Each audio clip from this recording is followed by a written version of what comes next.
Pune Porsche अपघात प्रकरणी आता अग्रवालांच्या तीनही पिढ्या तुरुंगात आहेत।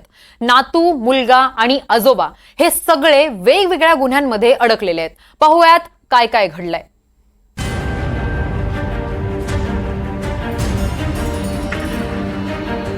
आधी नातू, मग मुलगा आणि आता आजोबा। पुण्यातल्या Porsche car hit and run प्रकरणात अग्रवाल कुटुंब चांगलंच अडकलंय। हे म्हणजे नातवाला चिखलातून बाहेर काढायच्या नादात आजोबा आणि वडिलांचा पायही खोलात रुतलाय। अल्पवयीन आरोपीचे आजोबा सुरेंद्र अग्रवाल यांनाही 28 मे पर्यंत पोलीस कोठडी सुनावण्यात आली आहे।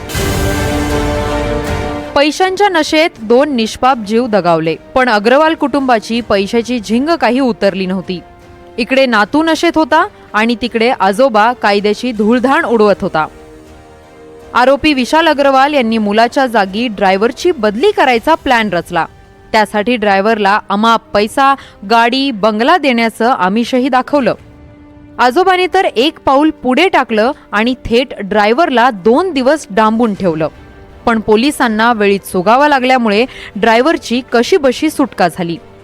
कधी नाही ड्रायव्हर म्हणतात की आम्ही चालवतच नव्हते, आमची काही हेच नव्हती, आम्हाला जबरदस्ती ते आमिष दाखवून आणि दबाव तंत्राचे वापर करून ते करत होते।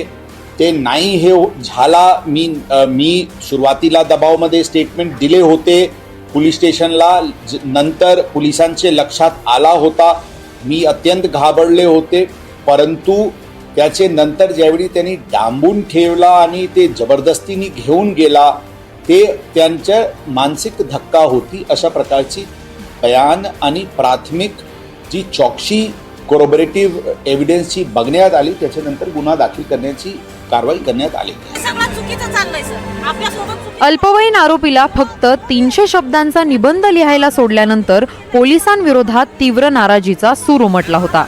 यानंतर पोलिसांनी प्रकरणाची कसून चौकशी सुरू केली। आता 28 मे पर्यंत सुरेंद्र अग्रवाल यांची पोलीस कोठडीत रवानगी झाली आहे। अग्रवाल यांच्या कोठडी दरम्यान पोलिसांना गुन्ह्यातील अनेक घटनांचा उलगडा करायचा आहे। पोलिसांना आरोपींचा मोबाईल हस्तगत करायचा आहे। सुरेंद्र अग्रवाल यांनी ड्रायव्हरला 2 दिवस डांबून ठेवलं होतं। ज्या गाडीतून ड्रायव्हरला नेलं ती गाडी पोलिसांना हस्तगत करायची आहे। आरोपीच्या घरातील सीसीटीव्ही फुटेजमध्ये छेडछाड करण्यात आली आहे। या संबंधात घटनेतील सर्व आरोपींना एकत्र बसवून चौकशी करायची आहे। सुरेंद्र अग्रवाल यांनी ड्रायव्हरला धमकावल्याप्रकरणी ही सर्व कारवाई केली जाणार आहे। या प्रकरणी अल्पवयीन मुलाच्या वडिलांसह 5 जण आधीच अटकेत आहेत।